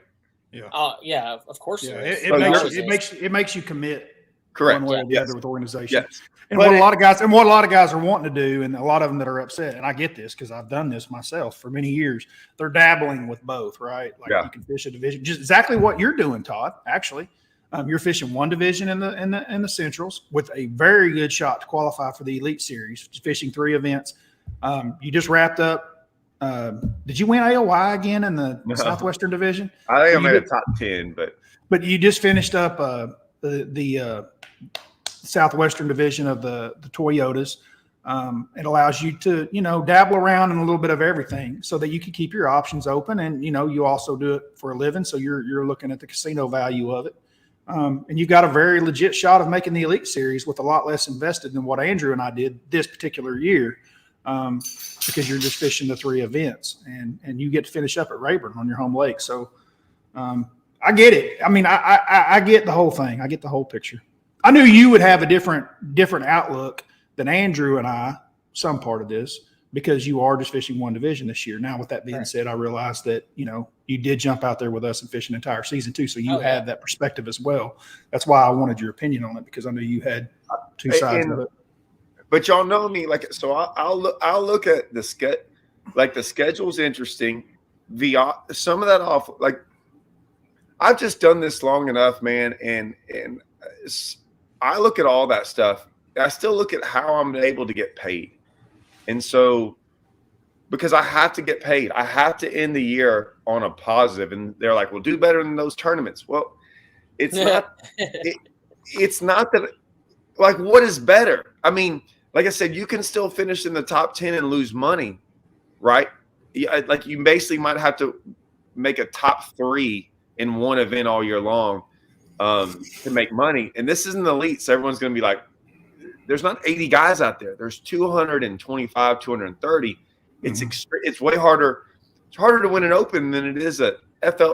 It's harder to win an open than an elite event or a tour event or any of that stuff. Yeah. Just based on pure numbers.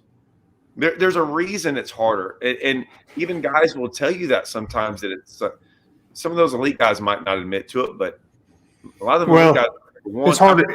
It is a 3-day and a 4-day event too that you're comparing. Well, yeah, but we all like a 4-day. We all think a 4-day.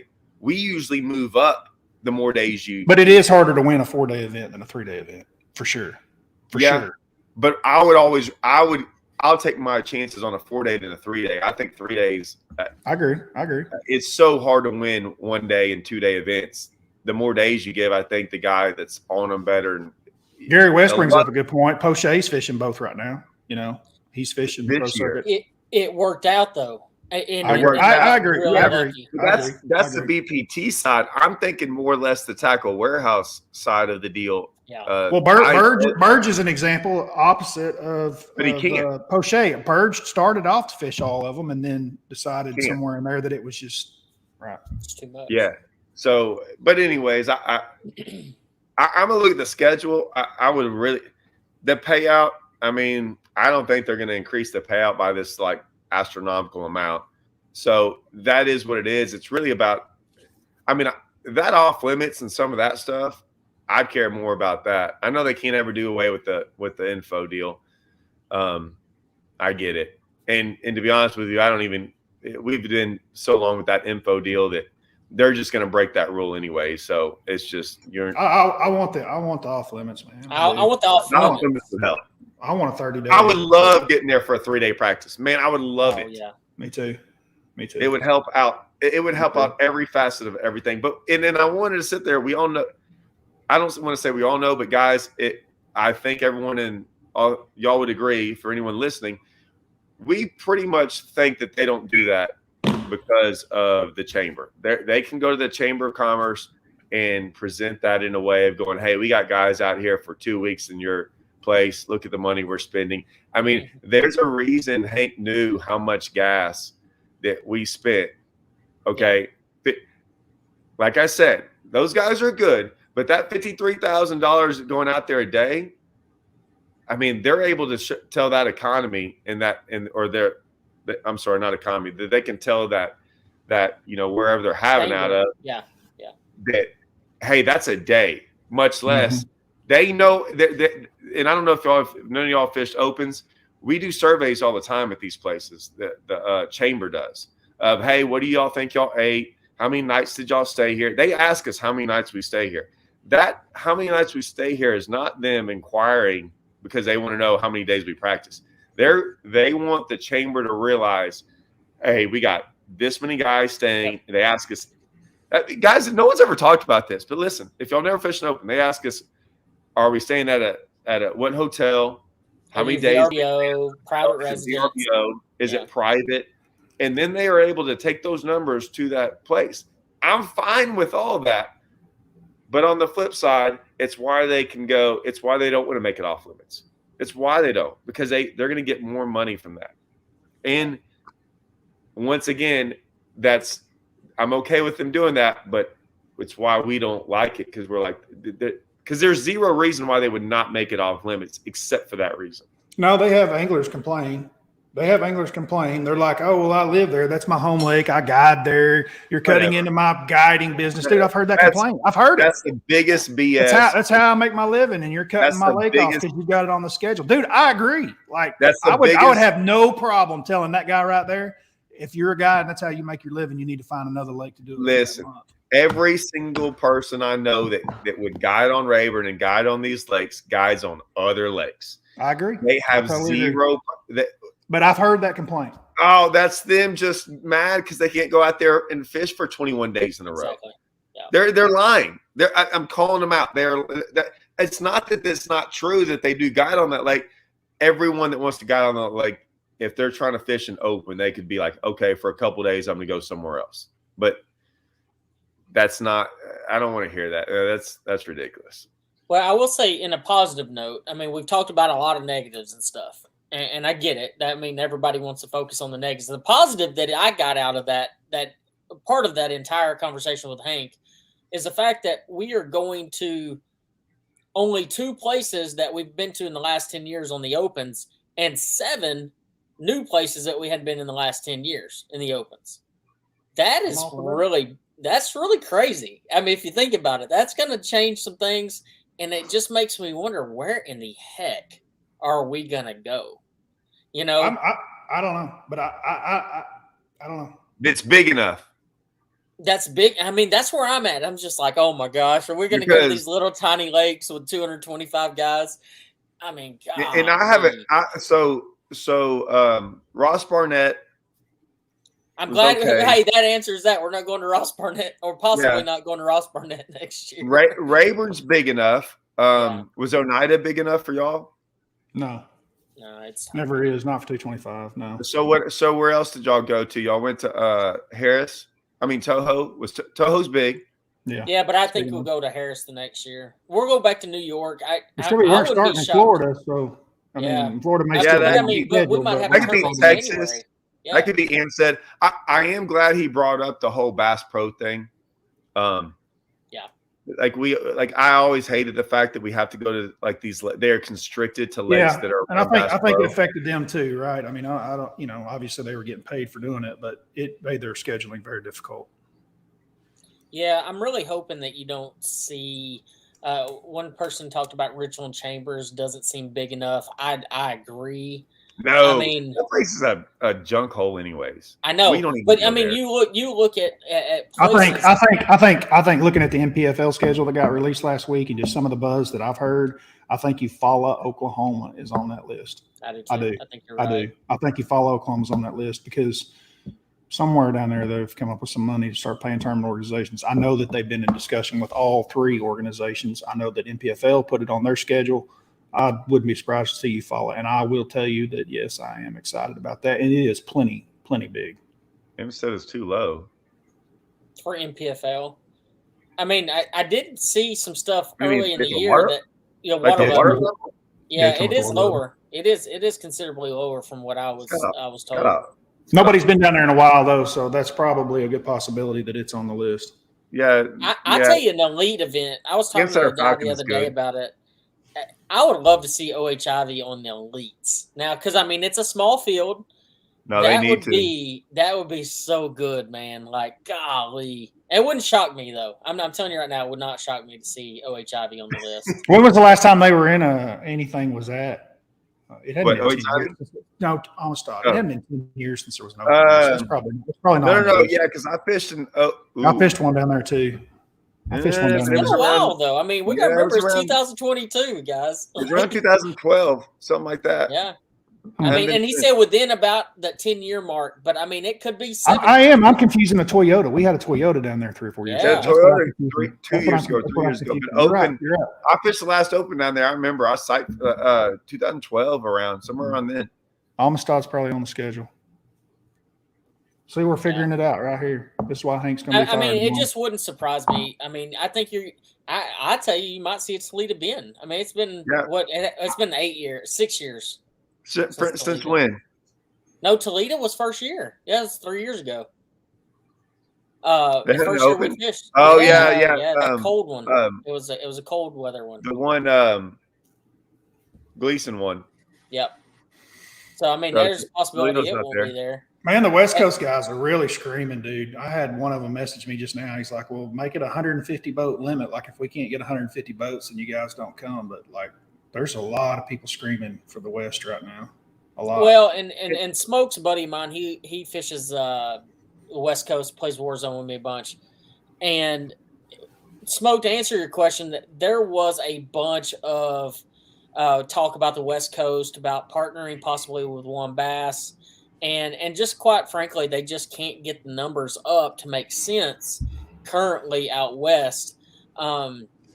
Would I love to see them go out west? Absolutely. Would you have some guys just complaining like crazy about spending that gas? Absolutely. Is the distance the same for me to drive to Clear y'all need Lake to. Andrew's saying y'all need to get your politics straightened out before we come out. I mean, golly, dude. Quite honestly, like, it's just because I went to Clear Lake. What was it, 19 or 20 or 20? It was 20 during COVID. I went to Clear Lake. And I remember you going that. You did good.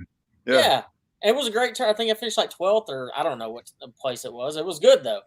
I don't know. If I was running a tournament circuit and I was making a schedule, it would revolve around the state of Alabama because, like, they come. Yeah, it's like they do. And in Texas, they show up.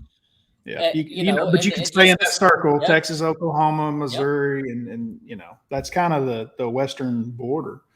And dude, I love going out west. I do. I like all the guys out there. I've got a lot of good friends out there. I enjoy fishing the One Bass U.S. Open. I love it out there. I do, but it just seems like I've seen it where the numbers don't matter. We never talked about that. So let me ask you this, and I know they've tried it. So there's 3 parts of the country that are hard to go to, right? It's Florida, anywhere in like New York, that direction, or West Coast, right? Yeah. If you just took, and this is why I'm saying this, if you just took, and just hear me out before everyone just starts jumping on me about the working guy. I'm kind of under this deal about like these Saturdays and Sundays tournaments, right? Like does in our world of fishing anymore, if you're going to get off, it's irrelevant anymore on whether or not you have a, this Friday, Saturday, Sunday deal or whatever it might be. And I'm not going to go this route where every tournament should be like that. But what I'm saying is would it be a lot better for guys like if you went to Florida on a whatever it might be, just pick a day. Like, so this is with the off limits in there, right? So you had a Friday, Saturday, Sunday event or something, or a Thursday, Friday, Saturday event. You get off Sunday. Maybe you can even get off Monday. And then you have Tuesday, Wednesday, Thursday practice, Friday, Saturday, Sunday event, right? So where you go down to Florida, fish somewhere in Okeechobee, drive 8 to 10 hours, 8 hours up the coastline, and then you do that. Same thing with the West Coast, right? Like if you went out to the West Coast and then you just made it a plan to stay out for 2 weeks on the West Coast, and we get 2 opens done in 2 weeks. Correct. I mean, that looks to me like, that I wouldn't have a problem doing that. Like I can tell you when we used to fish team tournaments everywhere. Hallman knows this too. If I go to Oklahoma to fish, I'm always looking at the schedule the week before, the week after, and trying to get in an event, a team event, the week before or after if I'm already there. Would that help? No, it would, and that's a big argument. That's a big argument for, like what Hallman and I just did. We literally went to Oneida to fish one tournament, and then we got to turn around and go back, and then we go back again to Chesapeake Bay, which is up there in Maryland, or up there in that end of the world. And I mean, it's just like, guys, why not have it the next week and we can just roll there and go fish and be done with it? And that way we don't have this huge gap of having to travel back and forth. If we're going to do a northern swing, let's make it a northern swing.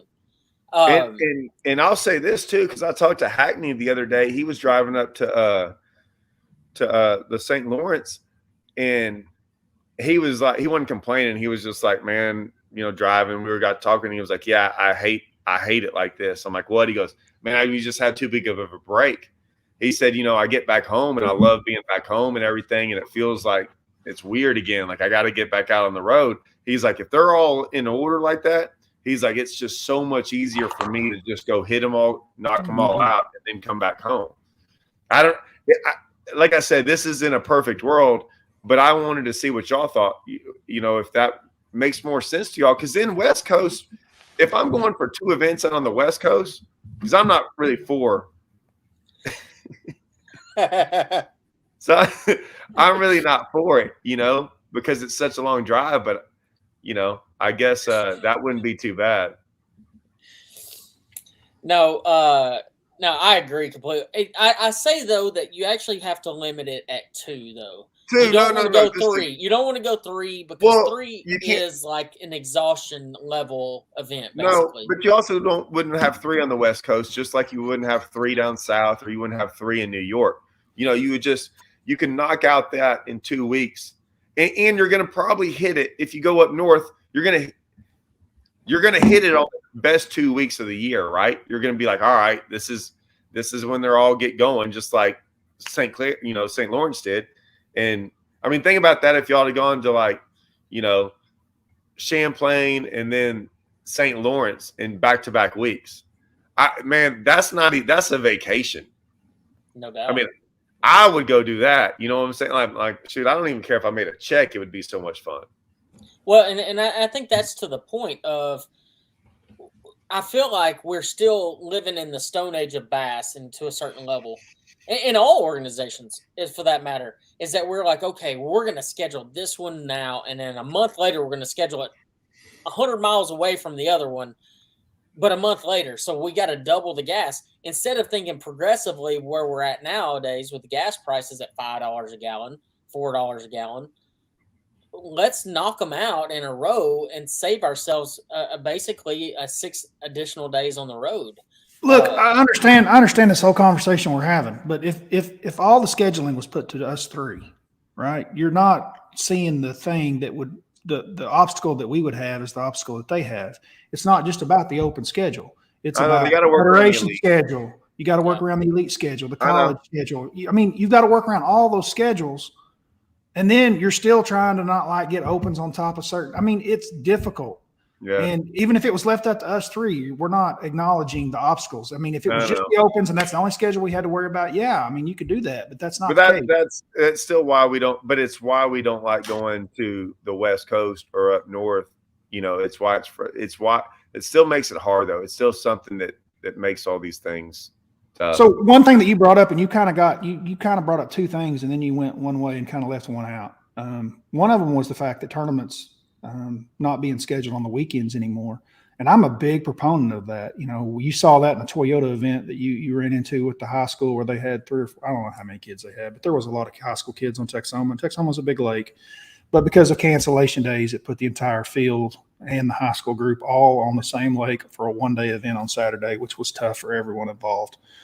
I'm in agreement that anything regional and national, why can't we get rid of the Saturday and Sunday? I understand the weigh-in and people being off work, but You know, Dude, listen. in today's live coverage and everything that we're doing, No one goes to the weigh-ins anymore. I'm just well, the Elite Series has some. The Elite that's the Series is Elite big. Series. Yeah. We're not in the Elite Series. We're talking all this other stuff. But even them they would see the advantage, the anglers would, of having the tournaments on, finishing up on Thursday and Friday being okay, prime but so days. And it's also, quite honestly, it's better for the live coverage as well. live coverage does better during the week than it does on the weekends. Yeah, okay, so a couple of those points, Hallman. One, I've been around too many of these small time tournament directors. They see a Toyota or an Open coming, they're licking their chops because they're like, hey, Thursday, Friday, it's only going to be the top 10 guys out there. Screw them. Let's have a tournament. Yep. And they do it. They do it constantly. They do not care. They're like, oh, it's only those top 10 guys. We're going to be okay. And I'm sitting here going, man, I feel bad for these top 10 guys because, and I can say this because all of us treat those top 10 guys not on our own division, on every single tournament out there. We treat them the same. That if there's a tournament going on out there, we try to stay away from those lakes. Any of those lakes. Don't y'all agree? Like we try to give them like stay off the water. Yes. And I'm doing a video. Y'all don't want to be a part of this video, I promise you, because y'all are freaking hammered. I don't mind getting hammered. It's the dirty truth that no one wants to hear about. It's when Iaconelli made that comment for some reason that's got brought back up. The problem is Iaconelli's delivery was horrible. Absolutely horrendous. Absolutely terrible. But I want to make a point to what he was saying. I'm not going to do it now because, like I said, and I'm not saying I agree with him, but I've got some things that he might have said. I'll just say that I am agreeing. And when I talked to FLW last year, whatever. That's a fact. That guy. Fact. Whatever, Nate. I know Nate, so Nate doesn't know. When I talked to FLW, I was like, hey guys, would y'all please y'all do it enough? Please stop putting the tournaments on Saturday. Like end them on Friday. No one's gonna go the weigh-ins. There's like the top 10 weigh-ins, trust me, no one's coming to them. Yeah. They're 100 guys, and they can figure out how to get there on a Friday if they really want to show up. But I'm all for putting the top 10 on a Friday. Let the team tournaments have their deals on Saturday, and everyone's happy. And high school stuff, all that stuff, we wouldn't have to worry about it. But we actually did it out west in the one bass stuff. They actually do their tournaments Monday, Tuesday, Wednesday. And I'm telling you, I mean, it kind of threw me off just because I'm not used to it's just different. It's just a different deal. But it made the fishing so much better. You kept a lot of pleasure boaters off, and I'm not even talking about everything. Tournament. It's everything. So we're already off. I went and talked because people were talking about, once again, you got guys that don't fish these tournaments. They're talking about vacation days. And I went through like every single one. I was idling through on that Saturday because it was going to be a big deal at Texoma. And I just started picking people. Like I knew, I'm like, hey, would y'all just rather have this on a Wednesday, Thursday, Friday? 100%. I talked to like 30 guys on my way because I think I was one of the last boats. So I was just talking, as I was going to check in. I think it was the last guy to check in. And every one of them said, absolutely. Every one of them agreed that, like, man, we should have just had this on a Wednesday, Thursday, Friday and be done with it. Yeah. And everyone, because no one wanted to fish out there with the high school guys on Saturday. They didn't want us out there. We didn't want to be out there with them. And we don't want to be out there with all those people on weekends because we don't have to be. Like, this is every weekend angler should be like applauding this and should call Bass up and go, hey, man, Todd's right. We don't want y'all guys out there on the weekends. We want to fish. Let them fish during the week. Like, really, it's a win-win. It's a win-win unless there's something involved in there with some money and once again, some money and something else. One other thing I saw in the comments a bunch is bass unions. I can't believe Kyle said that. Yeah, I mean, he's not wrong. The water's going away quick out there. Ty is talking about out west, so we're not going to have water soon, but I couldn't agree more. It's getting bad. But everybody's talking about unions, and why do we not have bass unions And let me just answer this really quickly. This has been attempted numerous times. PAA. I was part of a group of anglers that somewhat unionized at FLW before we left, and tried to get things done and changed. And we did. We got a lot of great things done. I mean, we put a Band-Aid on a giant cut, but I mean, we did do some great things for the anglers and the essence of the anglers. The problem with unions and bass fishing is there's people with agendas. Anytime you have people with personal agendas, it screws everything up. And if that person has more influence than, let's say, these 10 other guys, then the agendas get skewed and everything gets screwed up and they try to make it bigger than what it actually is. One thing we did on the FLW group is we just tried to keep it in-house, just the anglers that were competing in the event, and that is who was part of it. And the ones that actually paid their money and did the deal. We invoked a few changes and changes that help. But when you look at an organization like PAA, all these anglers came together and wanted a voice, and they made this huge thing that weren't even fishing the events. You know, I mean, they weren't in the elites. They weren't in the FLW tour at the time. And it just skewed everything up and screwed everything up for that matter. So to answer your question, the premise and the idea of a union sounds fantastic. Absolutely.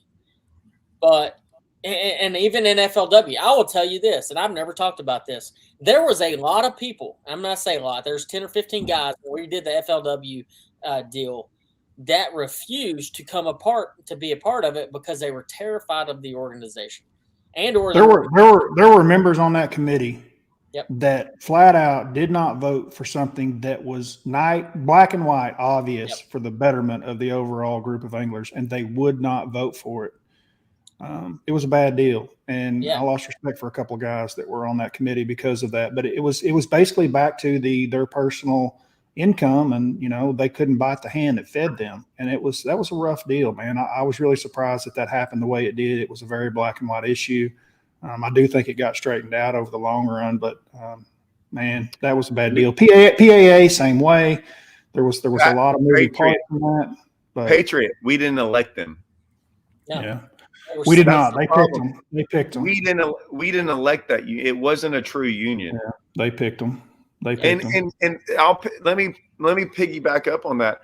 On a smaller, we've tried to do that. We have done it successfully on when we tried to do some of these lower team event stuff.